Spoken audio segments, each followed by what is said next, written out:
The worst part of my job is having to talk to distraught families. The look on their faces when you tell them that their son, daughter, brother, whatever it may be, isn't coming home. It just tears me up inside. The case of Willie Reitman was no different. My name is Samuel Grant, and I am a private investigator. I was retired from the Oakfield Police Department, so I have a fair bit of experience. Plus, I have helped over a dozen people and families solve crimes, ranging from break-ins, thefts, to disappearances, and even a murder case. I had help from the cops on that one. Even though I was independent, I did often work with the Oakfield PD to get resources and whatnot. I had their trust, and they had mine. Oakfield was a small mountain community, situated at the base of a heavily forested valley. It had a residence of only about 2,000 people, with a relatively small police force. The only big attraction we have is the world's biggest stalk of corn.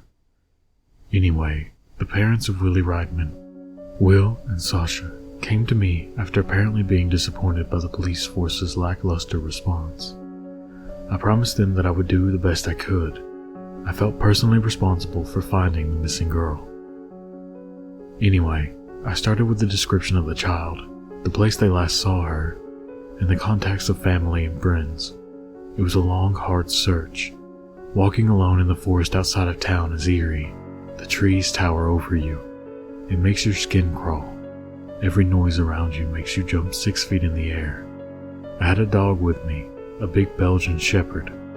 Not an official police dog, but he could pick up scents. Apparently the family had been camping at the Pinewood camping grounds, give or take a mile or two to the west from Oakfield. She had seen a small animal of some kind, ran off to chase it, and then simply vanished. The police had done some searching around the forest. However, after they found nothing around the woods, they had apparently just given up. That's when the parents came to me. Using this information and a piece of clothing, my trusty dog had managed to find a scent that the cops missed. He ran off into the woods, and my aging body had trouble keeping up with him, but eventually, I found him barking in front of a pile of dirt. My stomach dropped. I was experienced enough to know what to expect beneath that dirt pile. It took me a while to work up the courage to start digging. However, once I did, I was horrifically surprised. The body was in a late stage of decomposition. I had managed to get it out of the hole, and once there, I took a few photos, just looking at the body. I knew that she did not simply get lost and die of dehydration or starvation. She had been attacked by someone or something. Once the police arrived, they took the body, and I followed them back to the station. Inside, I found the parents of the little girl, inconsolable, sitting in the lobby. An officer was doing his best to comfort them. The autopsy report had shown some strange things. For starters, the body was covered in what seemed to be saliva of some sort.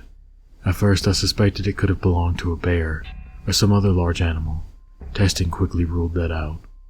The most disturbing thing about the body was the fact that something had clearly been eating it. The bite marks around the body, however, did not match any animal in the area. I make the connection to a large dog, like a wolf or something, because of the way the bite looked. However, the marks were too rounded, and more disturbingly, too large to belong to any dog I knew of. However, the body was in the ground, perfectly buried when I found it. In my eyes, that meant that something had torn the body apart and eaten parts of it, and then someone buried it in the woods. My theory was proven when a set of fingerprints were found on the body. But strangely enough, they could not be matched to anyone in the database. This new revelation sent chills down my spine. I knew something fishy was going on here, something the cops did not want to admit. We were dealing with something far more serious than a simple disappearance. For obvious reasons, I did not inform the parents of this. Call me what you want. But they did not need to know that something killed, mutilated, and buried their child. At least, I couldn't bring myself to tell them. Instead, I simply informed them that their daughter had wandered too deep into the woods and died of dehydration. Still, not a good response, but I have a feeling that if they knew the truth, they would understand. The next day I returned to the scene of the crime alone to try and get more evidence. The first thing I noticed was a very trace amount of hair in a tree. Funny thing was, it was nearly 8 feet in the tree. I'm only about 6 feet tall by comparison. I grabbed the tuft with a pair of tweezers and placed it in a small plastic bag. The next thing I noticed was something that I could never forget. It was a footprint in the mud. In fact, it was a trail. I was shocked by the sheer size. They weren't ridiculously huge, however. They were large enough to be concerning. The heel alone was probably about the size of a softball, maybe a little larger. They had 4 toe prints on the front end, and were ultimately probably about 16 inches in length. What shocked me the most was the stride length, at least 6 feet. But the thing was that these prints were fresh. They were not there the day before, so something made these prints in the area in the last 24 hours. Suddenly, I felt very uncomfortable. Goosebumps covered my skin. I felt like I was being watched from every direction. My heartbeat and breathing quickened. I stayed only long enough to snap a photograph of the prints, then I hauled ass out of there as fast as I could.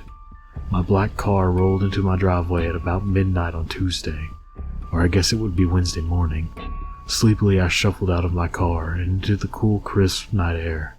I noticed a small white rectangle on my door. Upon closer inspection, I found that it was an envelope labeled Grant in marker. Annoyed, I pulled it from the door and opened it. Inside was a single piece of paper. In pen, it read, "Greetings, Detective Grant. I'm going to be honest. I didn't expect you to find her so quickly. It was only a matter of time, I suppose. Anyway, it's a pleasure to be working with you once again, Detective. But watch your back. You never know when you might be next. Your good pal, Victor." I looked up from the note at my house. My heart started to beat just a little faster. Quickly, I unlocked the door and hurried inside, being extra sure to lock everything I saw. After a while, I started to calm down just a little bit. My dog trotted out of the kitchen toward me. Something about him always cheered me up. I sat down on my couch and took the manila file out of my bag. Inside were all the photos I had taken. I started going through them to find something that could explain just what the hell was going on, but I soon fell asleep on my couch. I was awoken that night by heavy breathing outside my home. Silently, I shot up from my sleep. The series of streetlights illuminated the outside, casting shadows and silhouettes that only served to add to the eerie feeling. The heavy breathing came from the side of my house, by the kitchen. From out the window, something caught my eye, something big. In the split second, I could see it. I saw the thing slink around my house and disappear behind the wall. I could hear its heavy, animalistic breathing all too clearly, until, suddenly, as quickly as it began, it just stopped. The heavy breathing was replaced by thin, raspy breaths, and something now light and nimble trampled back into the woods. Against my better judgment, I opened the door a while later, holding my gun tightly. Outside, around the other side of my house, I could see a footprint. Well, more like an indentation in the grass. I ran inside, and after shuffling around through the photographs, I finally found one. I brought it outside, and to my horror, the prints in the grass and the prints in the photo were almost a perfect match. The big print started in the tree line and walked around the front of my house to the big window, then turning around and walking about halfway around my house, where the thing stopped right behind where I had been sleeping. The next day I went to the station to hopefully ensure my safety. I told the chief I was not going to be officially participating in the investigation anymore. I guess I shouldn't be saying investigation. The cops had already closed the case. It didn't matter to me, however. I gave my last condolences to the family, and as far as I was concerned, I was done. Done with law enforcement, done with investigating, done with crime. I'll tell you, there are some awful people out there.